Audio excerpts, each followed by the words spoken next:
नमस्कार दोस्तों, आप सभी का एक बार फिर से गुरु ज्ञान पाठशाला पे स्वागत है। आज हम क्लास 9th का नेक्स्ट चैप्टर यानी कि चैप्टर 4 को शुरू करेंगे। लास्ट क्लास में हमने चैप्टर 3 को फिनिश कर लिया था, उसमें ज़्यादा क्वेश्चन कुछ बनते नहीं हैं, ईजी सा एक टॉपिक था, एक ही क्लास में वो हमने कवर कर लिया था। लेकिन आज का टॉपिक बहुत ही महत्वपूर्ण है, that is linear equation in 2 variables. आज हम सीखेंगे लीनियर इक्वेशन इन 2 वेरिएबल्स की इक्वेशंस कैसे बनती हैं, उनको सिंप्लीफाई कैसे किया जाता है और उनके सॉल्यूशंस कैसे निकलते हैं। लेकिन हर रोज की तरह क्लास शुरू करने से पहले आज का हमारा कोट ऑफ द डे देखेंगे। आज का कोट ऑफ द डे क्या कहता है, देखते हैं। Your believe in yourself definitely has to be greater than everyone's disbelieve in you. मतलब ये कि आपको अक्सर ऐसा लगता होगा कि आपके सराउंडिंग में जो भी लोग हैं वो आपके अंदर इतना विश्वास नहीं करते कि आप कोई काम को कर सकते हैं या नहीं कर सकते हैं। लेकिन महत्वपूर्ण ये नहीं है कि वो विश्वास करते हैं या नहीं, महत्वपूर्ण ये है कि आपको खुद पे कितना विश्वास है कि आप उस काम को कर पाएंगे। इसलिए कहना ये चाहता हूँ मैं कि आपका खुद के ऊपर जो कॉन्फिडेंस है वो बहुत ज़रूरी है। तो चलिए क्लास शुरू करते हैं, लीनियर इक्वेशन इन 2 वेरिएबल्स। आज का हमारा चैप्टर रहेगा chapter 4, that is linear equations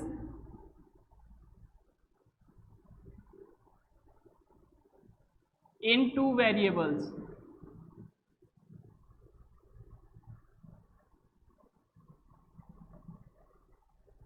linear equation in 2 variables, इसमें दो चीजें हैं, दो शब्द हैं जो बार बार यूज होंगे। एक यूज होएगा कांस्टेंट और एक होएगा वेरिएबल। आपको दोनों टर्म्स का वैल्यू पता होना चाहिए कि कांस्टेंट्स क्या होते हैं और वेरिएबल्स क्या होते हैं। कांस्टेंट्स की बात करें तो जो भी हमारा नंबर सिस्टम होता है,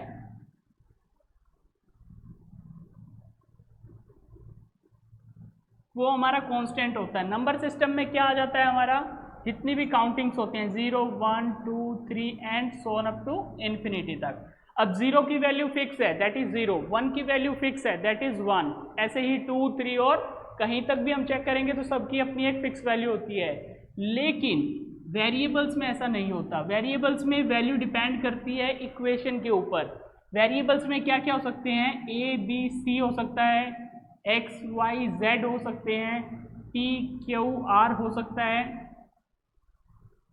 कुछ भी हो सकता है। कहने का मतलब ये है कि वेरिएबल में हमारे क्या जाते हैं, लेटर्स आ जाते हैं, जबकि कॉन्स्टेंट्स में हमारी नंबरिंग सिस्टम आ जाता है। इन दोनों को जब मिला दिया जाता है तो हमारी एक इक्वेशन बनती है। अगर मैं कांस्टेंट और वेरिएबल को मिला देता हूं तो हमें क्या मिलती है, एक इक्वेशन मिलती है। अब इक्वेशन किस तरीके की बनेगी ये डिपेंड करता है कि एक वेरिएबल है या एक से ज्यादा वेरिएबल है। अगर वेरिएबल सिंगल है, अगर वेरिएबल सिंगल है तो हमारी इक्वेशन क्या बनेगी, इक्वेशन कुछ इस तरीके से बनेगी, जैसे 3x इज इक्वल्स टू 18। यहाँ पे वेरिएबल एक है। इक्वेशन ये भी बन सकती है y plus 7 is equals to 11।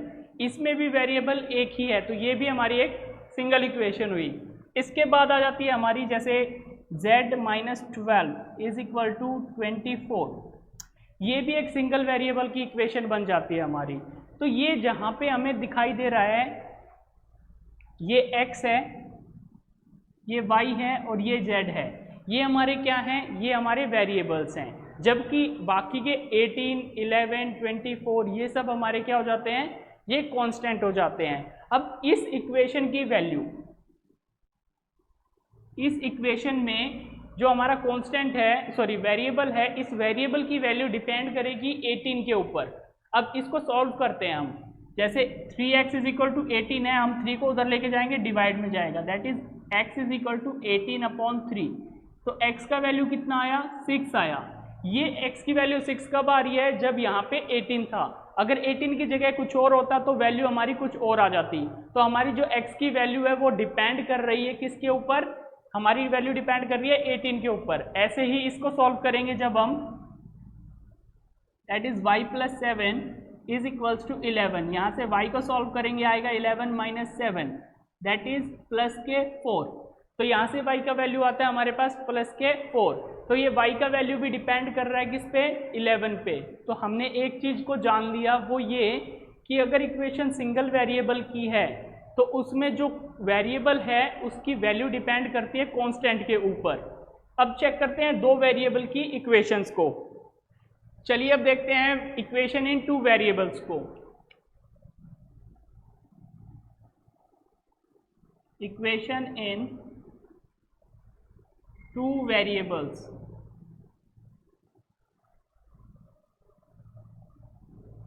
Equation in two variables कैसे बनेंगी, जहां पे हमारे दो वेरिएबल्स हमें नजर आएंगे। जैसे हमने लिख दिया x plus y is equals to 18।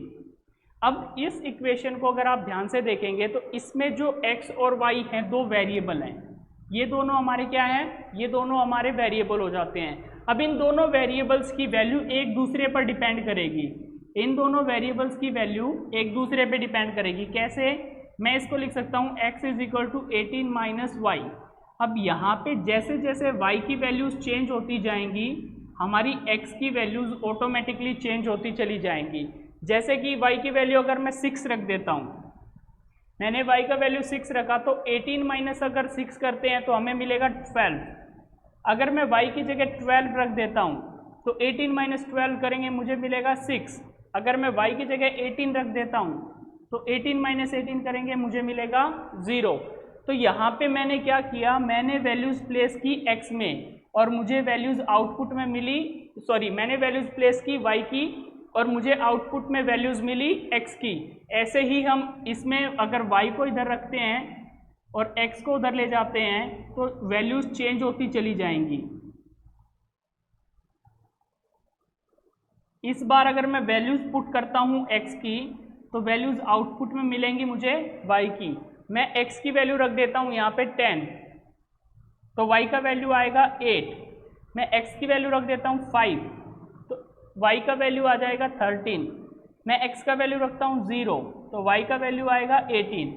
तो इस तरीके से x की वैल्यूज रखने पे y की वैल्यूज चेंज हो रही हैं। कहने का मतलब ये है कि अगर इक्वेशन इन टू वेरिएबल्स है, इक्वेशन इन टू वेरिएबल्स है तो दोनों वेरिएबल्स का जो सॉल्यूशन आता है वो एक दूसरे के ऊपर डिपेंड करता है, यानी कि दोनों वेरिएबल्स की वैल्यू एक दूसरे के ऊपर डिपेंड करती हैं, वो एक दूसरे से रेसिप्रोकल होती हैं, एक दूसरे से जुड़ी होती हैं। तो ये चीज़ आप ध्यान रखेंगे।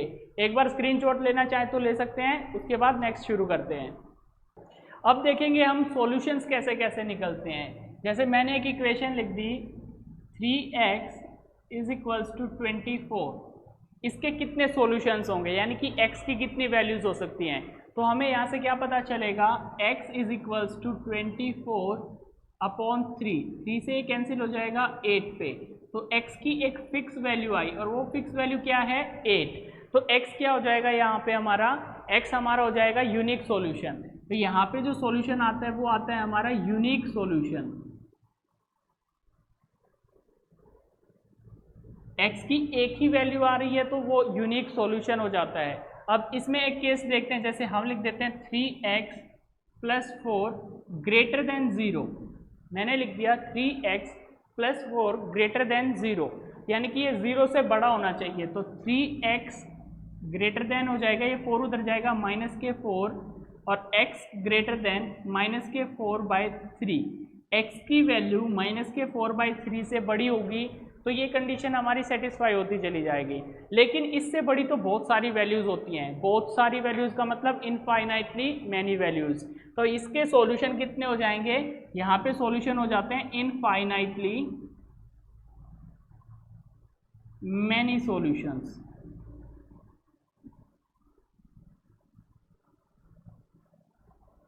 अब एक और एग्जांपल लेते हैं, जैसे मैं लिख देता हूँ यहाँ पे 3x ग्रेटर देन 4x। अब मैंने लिख दिया 4x plus 6, 3x greater than 4x plus 6 for all x equals to 1। अब x की वैल्यू क्या होनी चाहिए, 1 होनी चाहिए और 3x ग्रेटर आएगा इससे, तो हम x की वैल्यू प्लेस करके देखते हैं। तो 3 into 1 greater than 4 into 1 plus 6, यहाँ से आ जाएगा 3 ग्रेटर देन 4 1 4 एंड 6 10। क्या कभी 3 10 से बड़ा हो सकता है? आप लोग कहेंगे कि नहीं हो सकता। तो ऐसे केस में क्या आ जाता है? No solution. ऐसे केस में हमारा सॉल्यूशन आ जाएगा नो सॉल्यूशन, यानी कि कोई भी सॉल्यूशन एग्जिस्ट नहीं करेगा। इसके बाद देखते हैं हम, ये था लीनियर इक्वेशन में। अब 1 वेरिएबल के अंदर, अब देखते हैं 2 वेरिएबल के अंदर कैसे सॉल्यूशंस हमारे निकलेंगे। एक बार आप स्क्रीनशॉट ले लीजिए। अब देखते हैं, जैसे मैं एक इक्वेशन लिखता हूँ 4x + 3y = 12।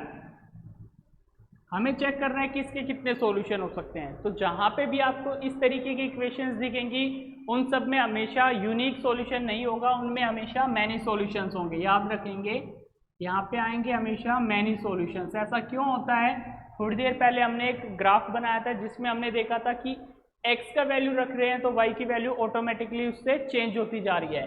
तो यहाँ पे हम इसे लिख सकते हैं 4x = 12 - 3y। मैंने क्या किया, 3y को मैं राइट साइड में ले गया, अब वहाँ से 3 कॉमन आ जाएगा, यही बचेगा 4x = 3 कॉमन आने पे 4 - y, 4 को इधर ले जाते हैं, x = 3 × 4 - y अपॉन में 4। अब हम क्या करेंगे, y का वैल्यूज प्लेस करते जाएंगे और x का वैल्यूज हमें मिलता चला जाएगा। जैसे y का वैल्यू मैं रख देता हूँ यहाँ पे 0, तो यहाँ से क्या मिलेगा, 3 × 4 - 0/4 = 3 × 4/4। 4 से 4 कटेगा, सॉल्यूशन आएगा हमारा 3, यानी कि y का वैल्यू मैंने 0 रखा, x का वैल्यू आ गया 3, y का वैल्यू 4 रख देते हैं, तो 3 × 4 - 4/4 तो हो जाएगा 3 × 0/4 = 0/4। और 0 के अपॉन में कुछ भी होता है तो हमारा सॉल्यूशन हो जाता है 0। यानी कि अगर मैंने y का वैल्यू 4 लिया तो x का वैल्यू आ गया हमारा 0। अब एक और ट्राई करके देख लेते हैं। जैसे मैंने y का वैल्यू ले लिया 8, y का वैल्यू ले लिया मैंने 8, तो 3 × 4 - 8/4 = 3 × -4/4। 4 से 4 कटेगा, -3। तो जब y का वैल्यू -8 लिया तो हमें x का वैल्यू -3 मिल रहा है। इस तरीके से हम कितने भी सॉल्यूशंस किसी भी एक लीनियर इक्वेशन इन 2 वेरिएबल्स के निकाल सकते हैं। अब इसमें नेक्स्ट आपसे क्या कह सकता है, आपसे पूछ सकता है कि आप इसको ग्राफ पेपर पे रिप्रेजेंट करके दिखाइए कि ग्राफ में इसका डायग्राम कैसा आएगा। तो इसी इक्वेशन को अगर हमें ग्राफ पे ड्रॉ करना पड़ जाए तो हम कैसे ड्रॉ करेंगे, ये हमारा ग्राफ रहेगा, ये y पॉजिटिव होता है और ये y नेगेटिव होता है।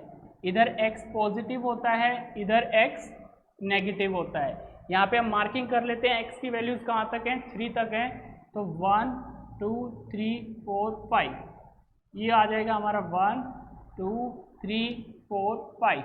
ऊपर ले लेते हैं 1 2 3 4 5 6 7, इधर ले लेते हैं माइनस में, -5 -4 -3 -2 -1, इधर ये माइनस में y का वैल्यूज आ जाएंगे, -1 -2 -3 -4 -5 -6 -7 -8।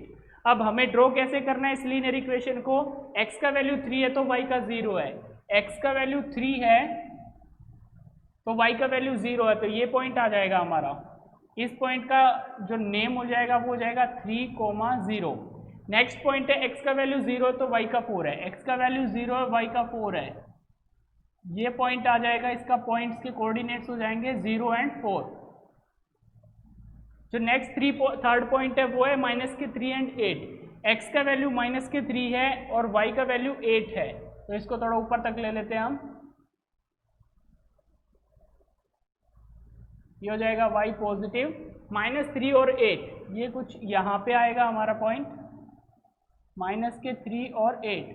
जब आप एक स्ट्रेट लाइन ड्रॉ करेंगे तो ये लाइन कुछ ऐसे निकल जाएगी, ये इस पॉइंट से होते हुए जाएगी,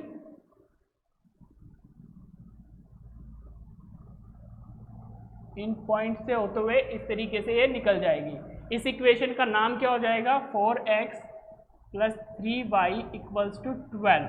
इस तरीके से आपको ग्राफ पे ड्रॉ करना है किसी भी इक्वेशन को। आज की क्लास को यहीं तक रखते हैं। उम्मीद करता हूँ आज की क्लास आपको पसंद आई होगी। अगर आपको हमारी वीडियोस पसंद आती हैं तो वीडियोस को लाइक ज़रूर करें, अपने दोस्तों के साथ शेयर ज़रूर करें ताकि उनको भी इन वीडियोस से बेनिफिट ज़रूर मिलता रहे। अगर पीछे की वीडियोस आपने अभी तक नहीं देखी हैं तो ऊपर आई बटन पे क्लिक करके वो वीडियोस भी ज़रूर देखिएगा। घर पे रहें, सुरक्षित रहें, पढ़ाई करते रहें। धन्यवाद, थैंक यू।